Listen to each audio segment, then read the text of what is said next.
Good morning. Today is Saturday the 10th. We are in the local vigilance area, kind of like the, I call it the Interbog area. It's an area between three different bogs, technically four. And we seem to be in here by ourselves today, which is hopefully the case, but I have Hunter's Orange on just in case, because there are hunters about. Like I said last video, you're in that time of year where hunters are in that last part of the deer season looking for their trophy buck, so there's that. We are going to go out looking for sign today. Conditions aren't ideal for tracking, mainly because of the leaf litter that's about. We don't have a lot of snow, and if we do get, I'm fine with a mild winter, don't get me wrong, but no snow means tracking is kind of subpar, so you have to literally see something, but God forbid that happens. Anyway, we have a non-specific agenda. I'm going to field test. I don't know if you can see that I have I don't know if I'm getting, there's a body cam. Well, there it is. And I have a new harness for today. I'm going to try to see if I can reduce the jerkiness of it, because on my backpack, it just wasn't cutting it. And other than that, it's a perfectly good camera, because it's got 10 hours of battery life. It's got night vision built in. It's got a lot of capabilities to it. I think I put a post on Facebook the other week that you should consider one for at least vlog level filming when you're in the field like this, because it can capture an entire 10-hour period, which is a lot better than, the guy I'm holding right now is good for 2 hours, which isn't bad, but anything else like GoPro is typically battery life is like 90 minutes. So you bring multiple, I've brought multiples in the past.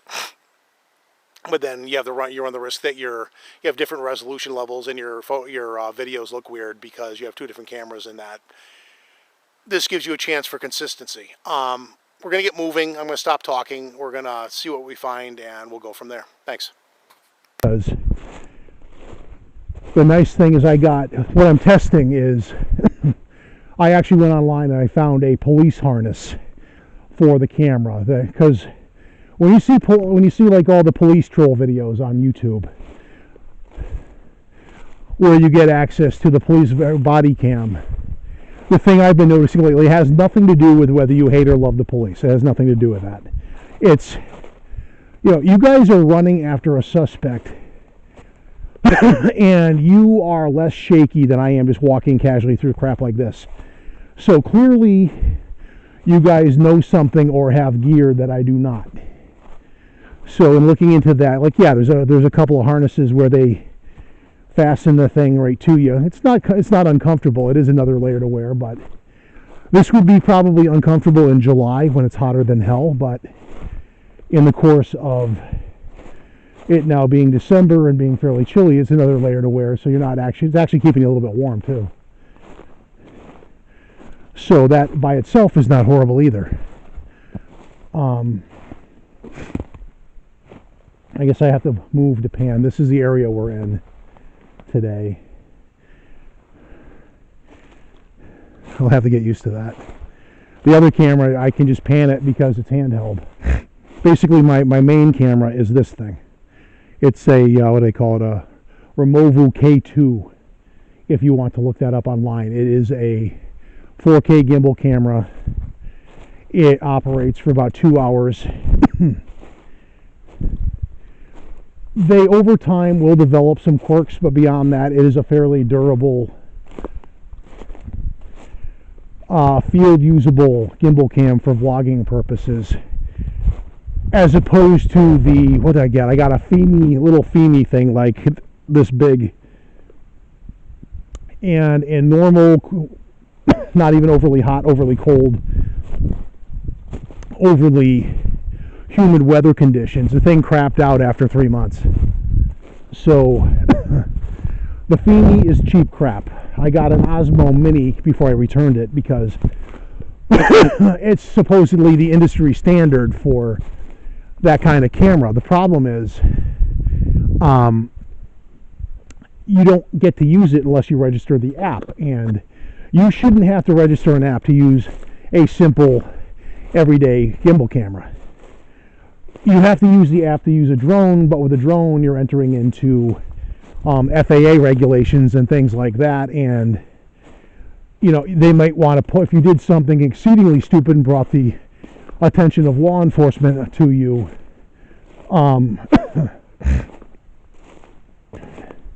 I can think of any one of a number of scenarios where you're caught doing something stupid and they're going to want to see your flight logs.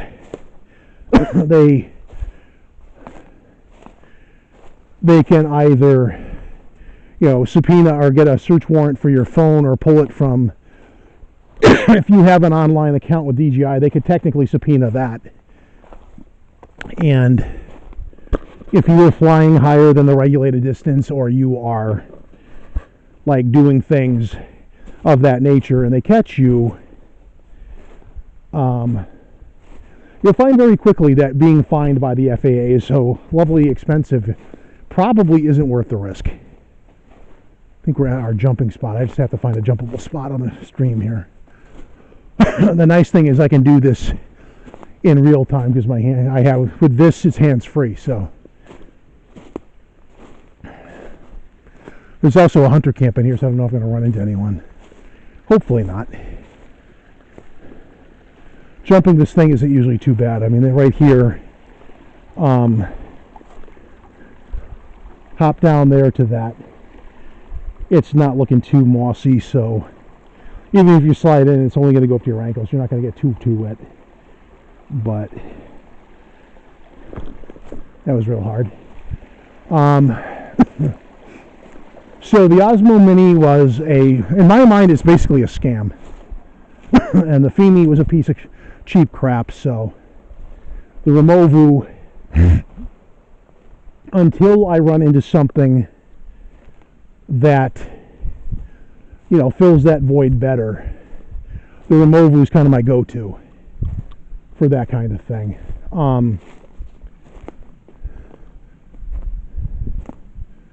More of this eye poker kind of stuff. I can see where hunters they can get into that stuff over there. Sorry.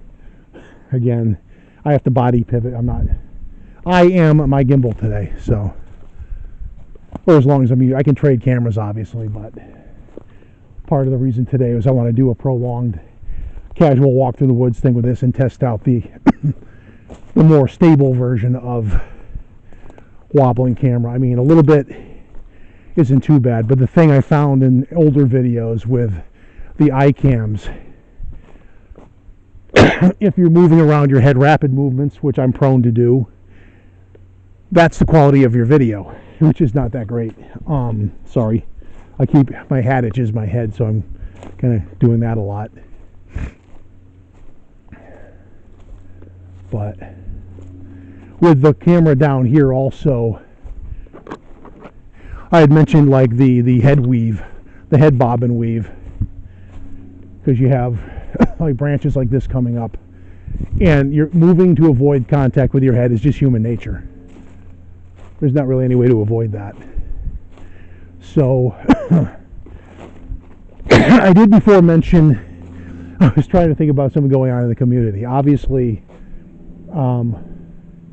there are conferences, the trouble with the conferences these days, though, are there's so damn many of them that it's the same, and it's the same people. I guess we're going to do a philosophical rant. My issue with conferences, I mean, if you go there to socialize and buy t-shirts and accept it for a Bigfoot equivalent of a Comic-Con, then you're fine, because that's basically the way I see that. But as for like actually getting new information out to the masses, you need to have new information, and until somebody gets something compelling, that's kind of your problem. You don't have that. So this week in Squatchachusetts, Steve Culls posted some trail cam video he got. I think it's like a 3-minute segment. It's 2 different audio clips. He's drawing attention to the audio. There's one where you have a pair of deer and there's a whistling sound off in the distance. I My take on this is that the whistling sounds human, but that doesn't preclude something human-esque, because one would think that you would have similar vocal capabilities. The second one is the more interesting to me, though, because you have a coyote in a meadow, and there's like this. they call them like a moan howl.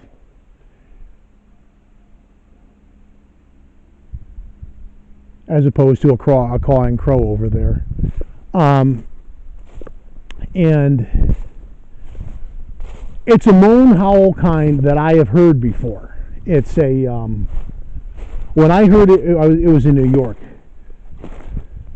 I did ask Steve what state this was from, and I'm guessing Mr. Culls wasn't really feeling talkative that day. He never got back to me on Facebook Messenger, but, you know, if he's at work or he's busy, okay, whatever. Said Jackson County, so I think there's a Jackson County, Ohio. So Steve is out in New York, and I am assuming because of that he's probably the nearest place that would be, he'd be operating out of Ohio. That would be out of Ohio.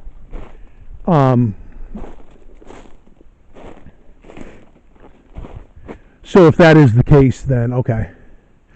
I'm going to go a little bit along here and see if I can find a way to get in here. I do this every time I'm here, and it's easier said than done, but with the time of year and the amount of thinning out of undergrowth, maybe I'll find a hole in here. I can actually get into this pain in the ass to enter wetland thing if I can find a hole through this lovely bramble patch here. When you bump into things like that, your wobble factor is going to be there. And if not, we'll head over that way and see what we can find over there.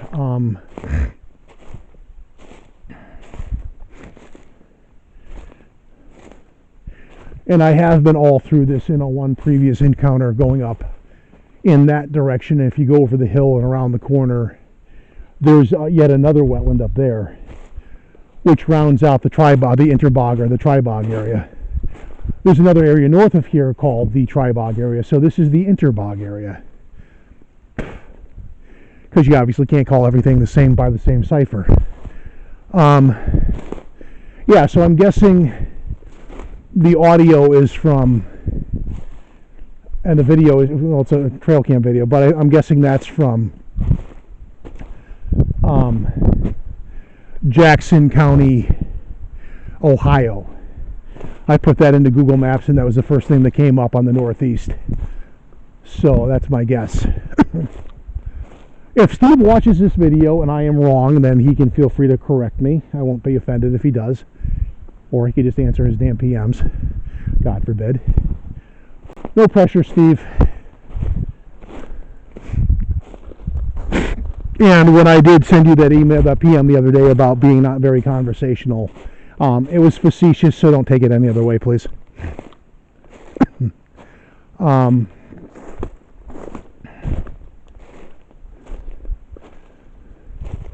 As far as actual field-related things like that, that's the only thing I'm aware of. And Steve is a good source for things like that. As I said, I in New York have heard something similar. You know, my take on it at the time was you had a pack of coyotes hunting something, and in the course of the various vocalizations going back and forth between the coyotes, you had, maybe I can get in there, you had that sound made too. So I'm guessing coyote vocal of some sort, but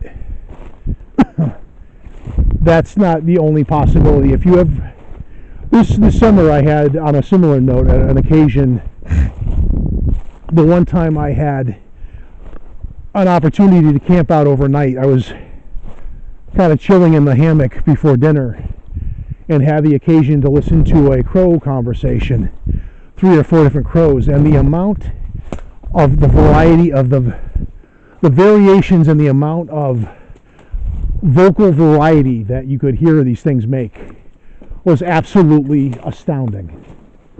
They weren't just cawing, they were having a full-on conversation with little subtle nuanced noises in between. You know, they were discussing the plans for the evening. or something similar. They were having a full conversation. People do not realize a lot just how intelligent crows and similar birds are. They are frighteningly smart. They are tool using smart, which is commonly known, but they are not dumb animals. That really does make you, hopefully this isn't all prickers, that's going to suck. I'm going to try to get out through this brambly shit and see if there's actually a walkable patch of this stuff. But if it's all this stuff, that's going to be less than fun. But it's still better than coming out and just having like the semi-frozen mossy shit that's got water going through it, because that's when your feet get wet. And like I said, it's fighting right now to be, maybe I can get into this. It's fighting to be like 35 right now, so it's not freezing, but it ain't really that warm either in terms of wet feet. So I'm going to see. The thing I have in my favor is this probably is very frozen, so maybe I can navigate some of this, get an idea of how big this thing is, which would be a first. But see if I can go over there, ignore the fact I just farted. It's the fun of having a camera that goes as long as it does. You're going to probably get all the little nuances I'll try to filter out later. There's the wetness I love so much. Maybe I can't get as far as I had hoped, because all that is water, and this is, what's this looking like? Is this solid? And like, by solid I mean dry. Bumpy is okay, but I don't want to set foot into like knee-deep water and then, nope, which is exactly what I just did. All right, so I think this Charming Meadow is about to kick my ass again. Oh, that's annoying. Because this area is so, it's hard to turn around because the ground is so uneven, which is hard to show you. I might have to switch. Fuck. I dropped my gimbal camera too. Fuck. Alright, so that's an issue. Let me just look right here because I didn't go too far in. If it's here, I don't know that it is. It could have been anywhere.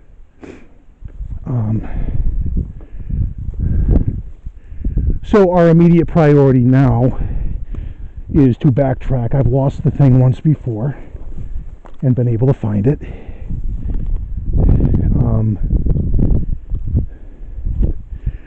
But let's backtrack directly the way we came. Eyes on the ground. And we didn't go that way. We went this way. Oh, I hate when I do this.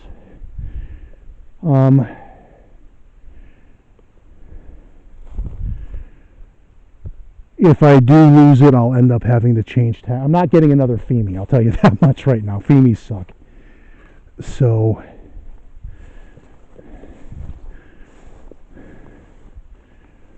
oh, this sucks.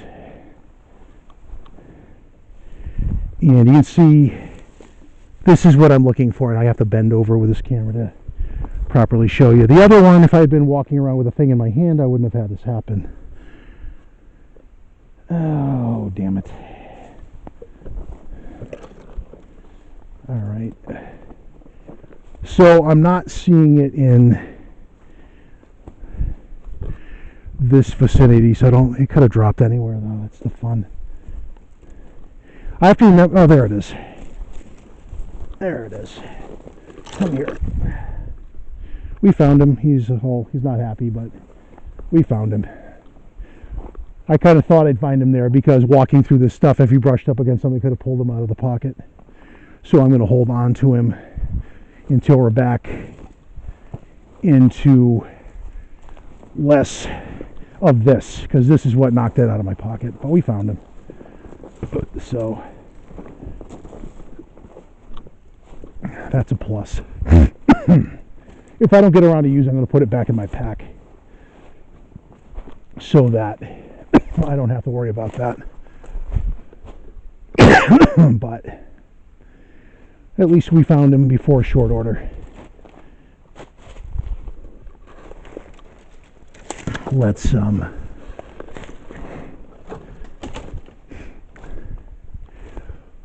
that's the thing you got to remember. Walking through areas like that with something like this loose in your pocket, it is easy to have it fall out, and not, if you don't hear it fall, then you're kind of out of luck. I mean, the pocket's just deep enough to hold it, but it's, let me see if there's a better solution here.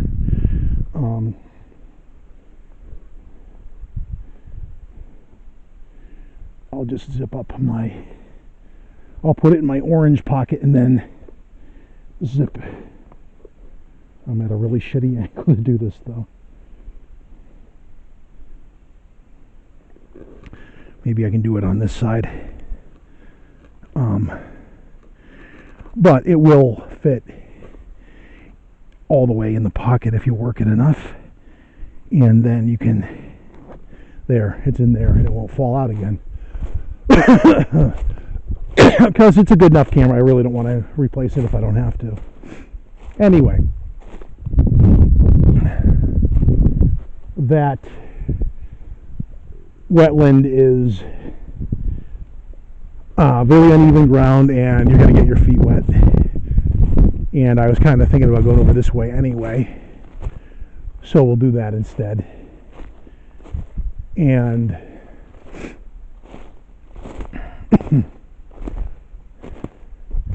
the new thing in this area is the way in is essentially a dirt road, but there's a big sign smack dab in the middle of it where you come in from, where you park.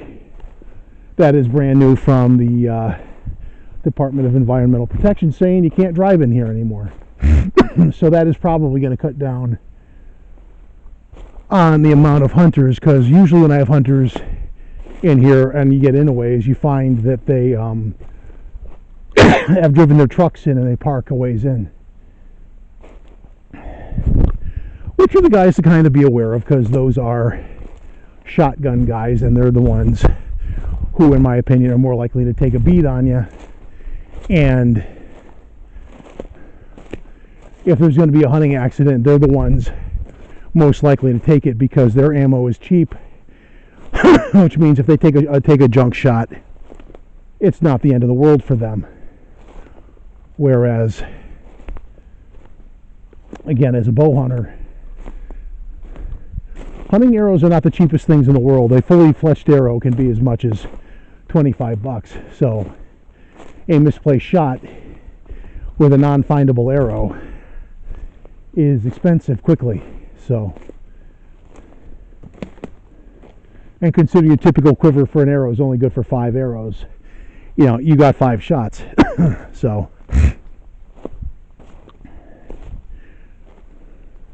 interesting thing about bird hunting, though, you don't have the same kind. I think I covered this before. I use a different kind of bow. I don't use a compound bow as a rule, because when you flush a bird out, you basically have a window of time of maybe 2 seconds. So like 1/1000, 2/1000 birds in the air.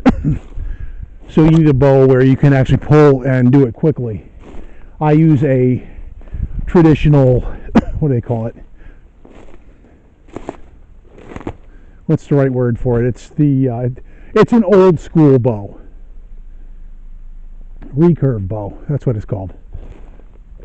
Because that's more, the old school way of shooting a bow and arrow is more prone. You still have a decent risk of losing your arrow if you take a misjudged shot, but you got a better chance of hitting it and not having missed timing if you take the shot and miss. The other thing that's different is you don't use broadheads on grouse. You use what are called blunt tips, which causes like shock to the bird's innards, and that's what does them in, because a grouse really is not that big a bird, and you put a broadhead through one, if you get it all the way through, you're going to tear the crap out of the bird. And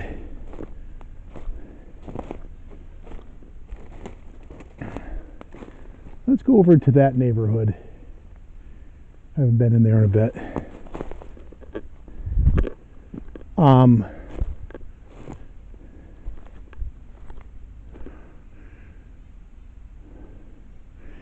back to Cull's video, though, and audio, my impression is the moan howl typically is a coyote vocalization. That's my take on it. Of course, other people want to say it's, it's Bigfoot, but again, claims and all that, you have to actually have video of the big forest person doing this to have credibility beyond speculation. And if you don't, that's where things become an issue.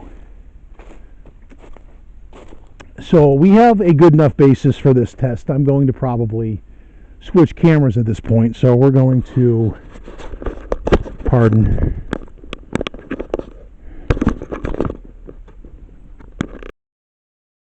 Okay, we're back. We're using this one predominantly today, so I just get a little more used to using it in the field. I haven't dropped my other camera again, which is good. At least I found it in short order, so I don't have to go and... Because one thing, like I said, if I had lost it, I'm absolutely not buying another Fimi. Those things are cheap little crap pieces. I'm not buying that again. Right now, we are parallel to the stream, which is over there. And we're getting better at the body pivot thing, I guess. Heading into a very thick bit of laurel with maybe a little bit of a tunnel through it right here. I don't know how far. We're basically going to kind of parallel on this side because we kind of found a hunter/game trail. There is the stream, literally right there. And I'm trying to think if there's anything else going on in the community. I wasn't really trying to come down too harshly on conferences because they, if they're your thing, I don't see it the same way, but whatever. I'm not saying don't go. I'm just, if that's where you spend your money and you want to see the same Meldrum presentation again, no offense to Dr. Meldrum, but you do a lot of these things. You can't really have that much new material. I find that hard to believe. If you do, all the power to you, but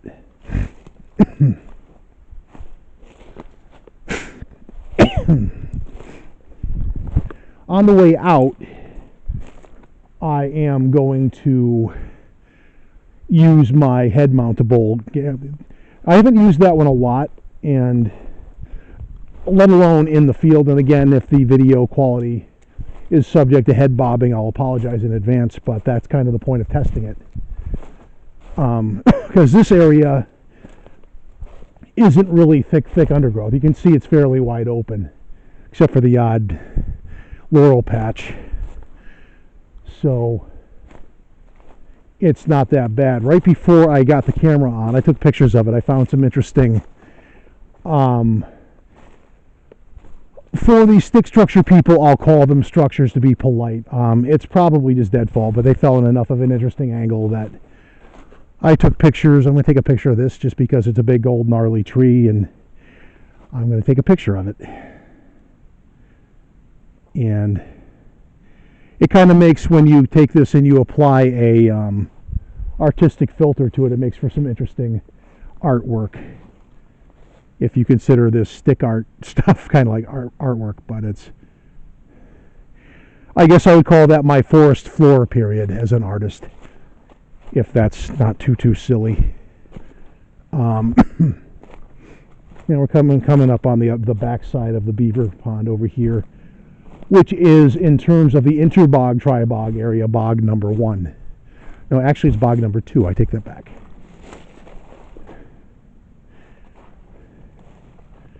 And we're in a weird little frozen mud patch. So we'll proceed with a little bit of caution, because you can probably get away with this because it's probably semi-frozen, but as the day goes on, this is that kind of like, you can tell it's the kind of mud that likes to steal your boot if you sink down enough. I was in the bow tie area, when was that? 2 years ago? No, last year. And I had an embarrassing moment where I actually had both feet sink in the mud like that. And I actually had to sit down on my butt and extract myself from what is an area or a situation where, it's like only my pride, but I'm like, in a situation like that, your key to survival is park your ass in the mud, accept the fact you're not going to be clean, and get yourself out of there if you want to go home. And one has to wonder if a bear would den in there.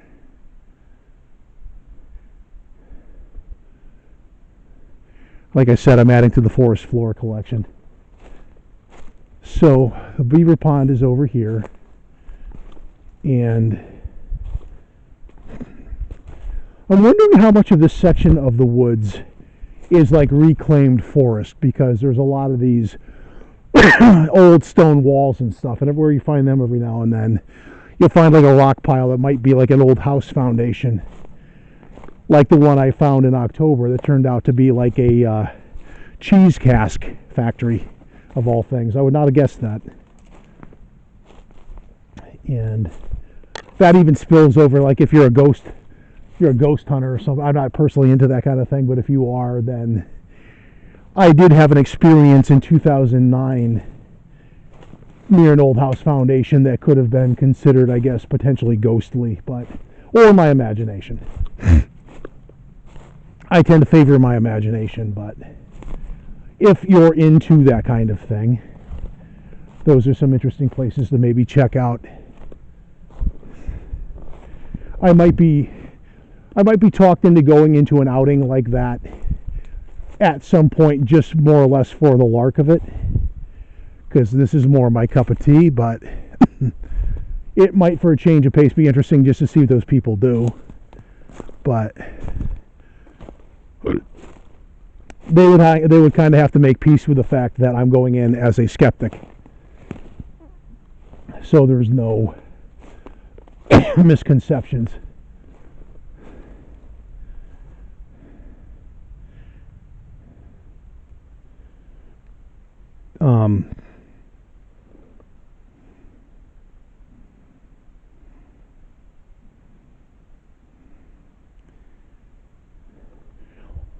The water through the trees collection.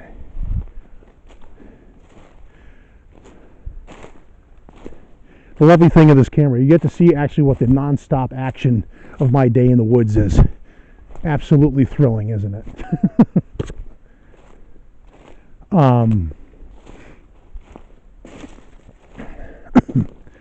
No, it's just the thing about the conferences. I mean, no matter where they are, who's throwing them, it just seems like there's a new one every other week.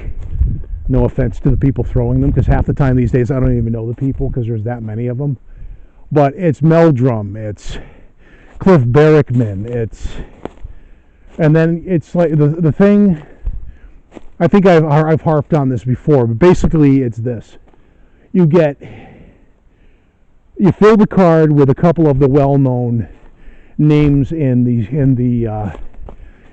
hobby. I'm not going to call it a field; it's a hobby. But you get into the Meldrums, the Barrickmans, and then it almost comes across like a social climbing exercise where you pad the card with your local guys, creating the illusion that these guys have all the time in the field that like a Meldrum or a Barrickman does.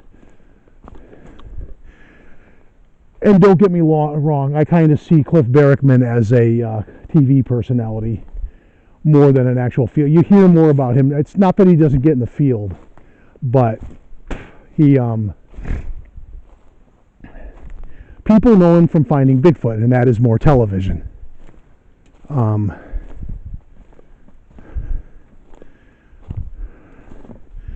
That's a shot. Right there. To illustrate the lovely day out we're having. Actually, I gotta check something. Bear with me 1 second while I multitask on camera.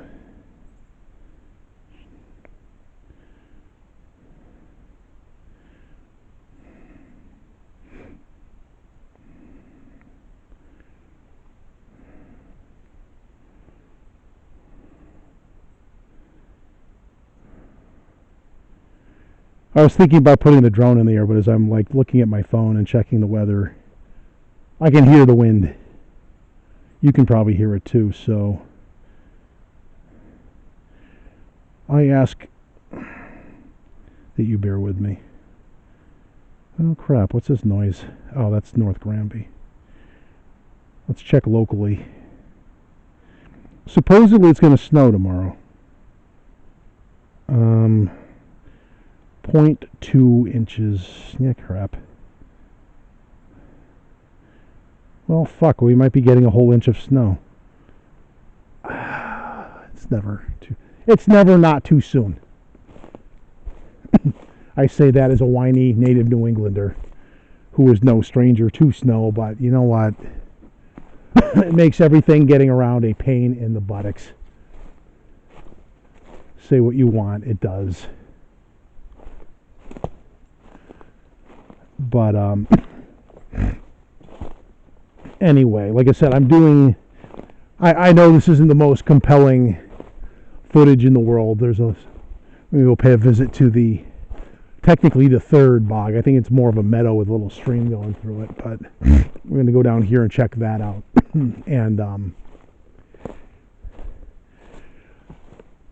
the purpose of today, like I said, is not so much getting thrilling Bigfoot hunting situation. I want the camera to run over a period of time just to see overall how much wobble the camera is try to figure out the best use for the gear that I have, because for night hikes this thing is perfect because it does night vision. It doesn't really negatively affect the long recording time.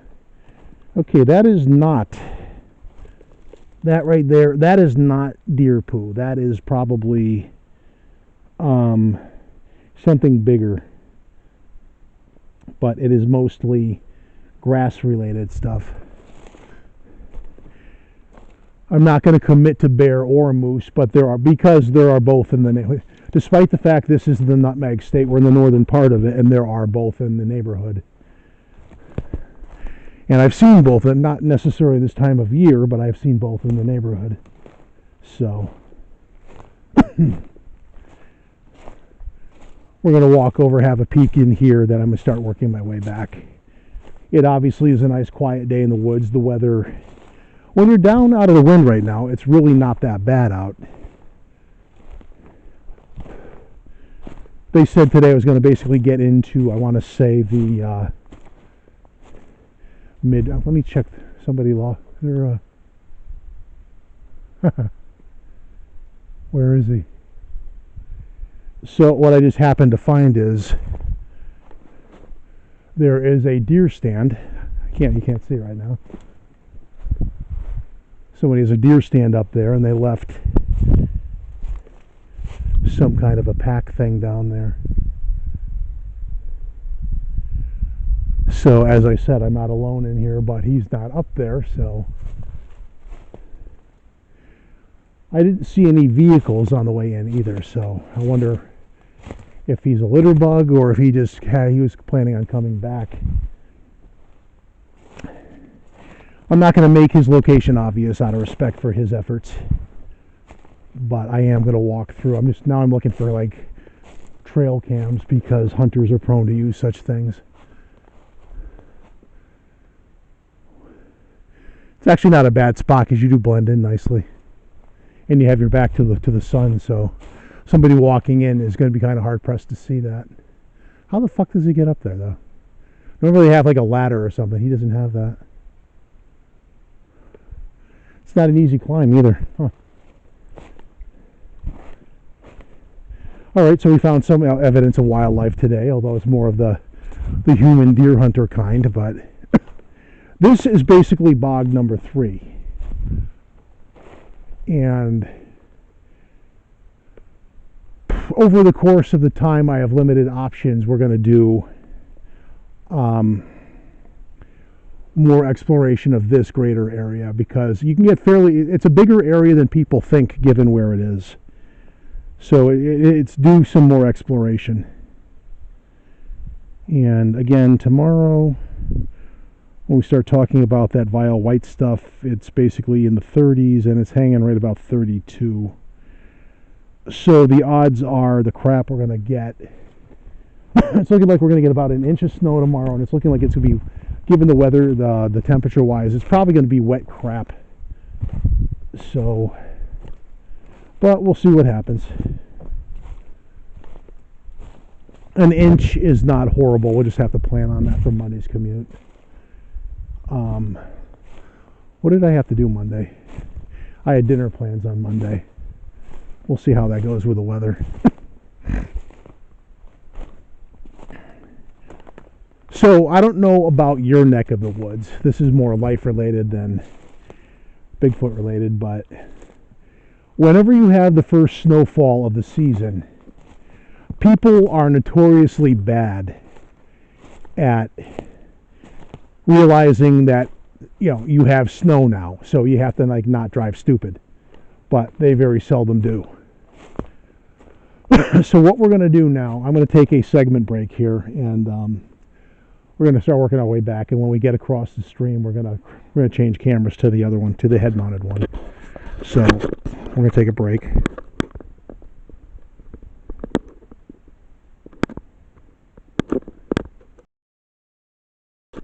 No, you didn't listen.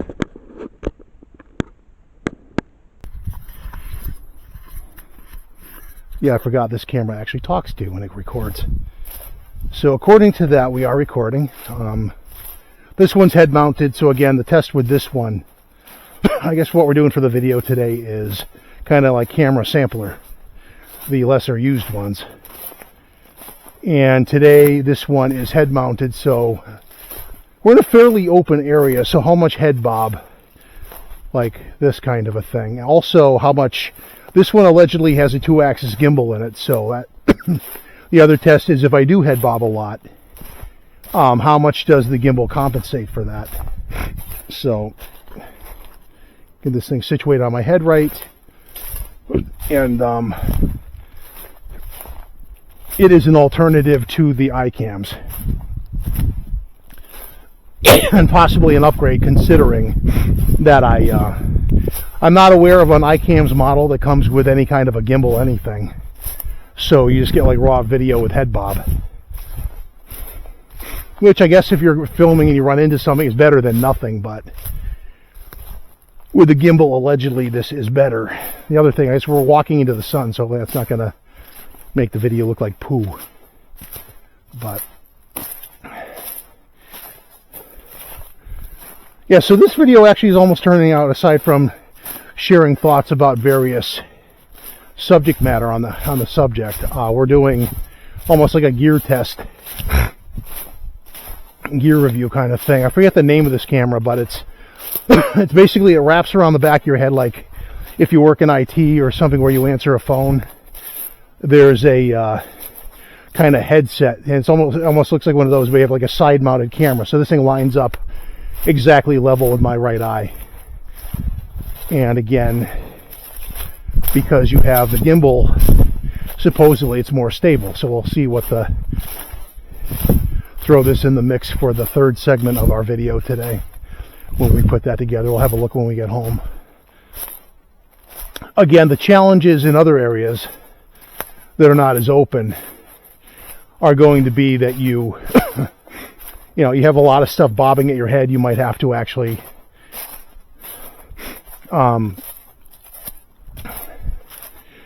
you'll have more head bobble because you move your head away from things that are trying to touch your head.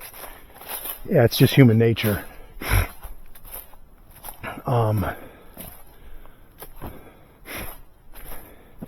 So we'll just ramble along and do this one and check the video quality of the one versus the other.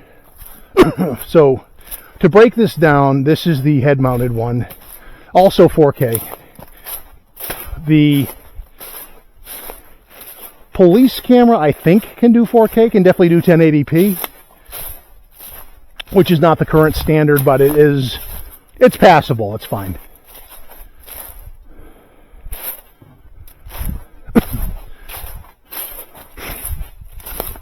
Although I would think by now, you know, police cams would have that. But again, the advantage of the police cam is battery life and night vision. This one is a head-mounted gimbal, so different cameras have different capabilities, and we're comparing and contrasting today. And if a forest person wanted to jump out and test my ability to look right over there like that, I guess that would be a worthy test. See how much head shaking you get. But I can then also compare that against last week's video where you have the handheld one. And the advantages of that one versus these two are, one, it can pan independently, it can zoom in and out, and so you can do a little bit more. You come across a poo pile, you can pan down, zoom in, zoom out, pan back up. You can do things like that. So that one is not being replaced or anything. Today's kind of a day of, these are always kind of like, you have them with you, but today we're going to make them the star and see how we do as we make our way back out with this one.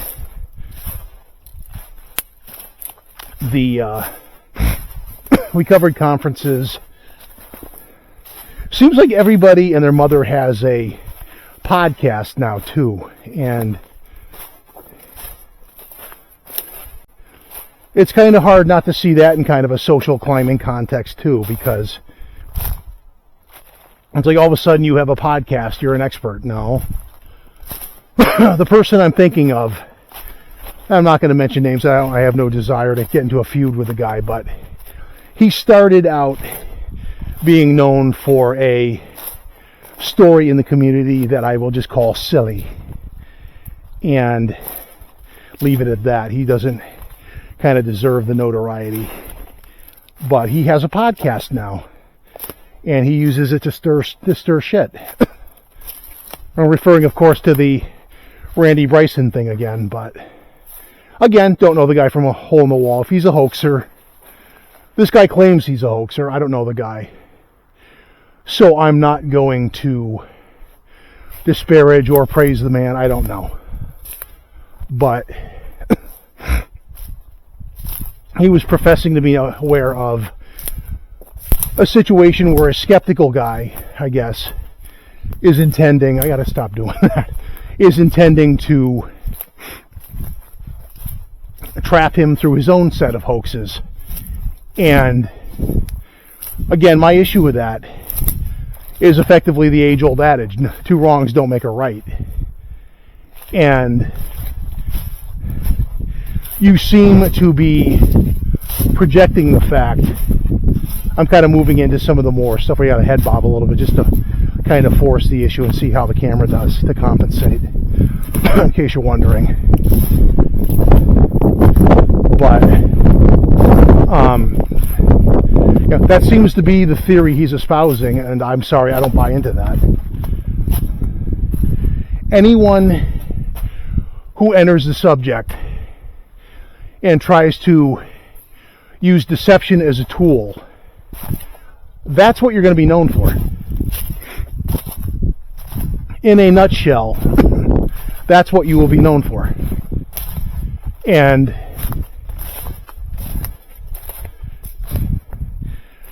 sorry doesn't make it okay.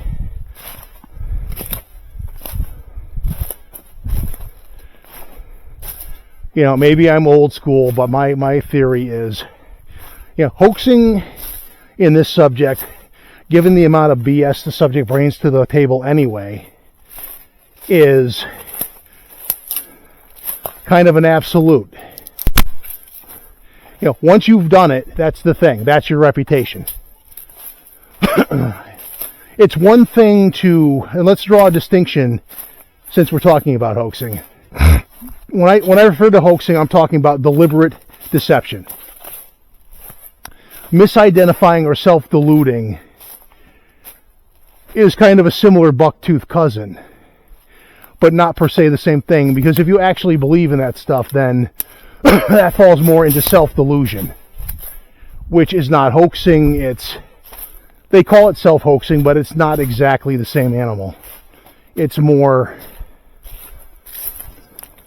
I find myself deliberately using my hands more so that I don't bob my head as much, I don't think. But when I get home and see the video, I guess the proof will be in the pudding there. But should probably get about 10-15 minutes of me wandering through this stuff, making myself back to the road, where I'll do my final part of the video, and we'll call it a day. But we're walking at an odd diagonal. It's going to bring us back to the logging road we walked in on. The fresh new sign from the environmental protection people saying you can't drive in here.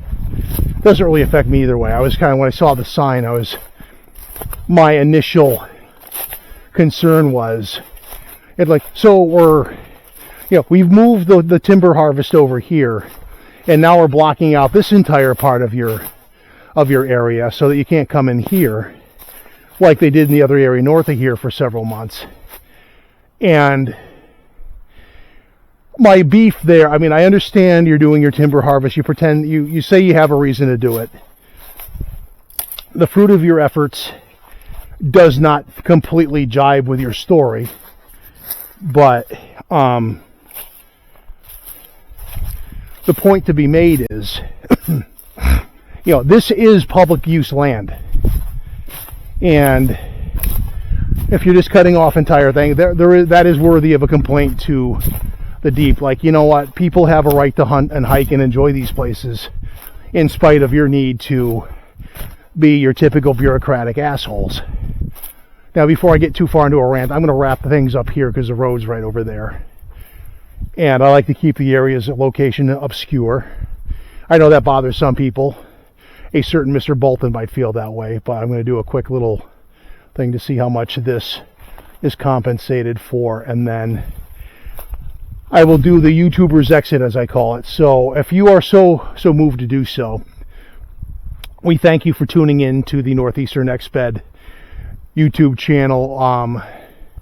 If you are so moved, like and to subscribe, and hit the bell and all that. I've never said that one before, but hit the bell so you get notified for our new videos. Some people have a uploading schedule every Thursday or something. I do it when I remember to do it, so they come up sporadically. So it would probably behoove you to do that if you want to be up on the latest and greatest. Other than that, leave a comment down below in the comment section. Tell me what you like, tell me what sucks, what you would like to see me do, that kind of thing.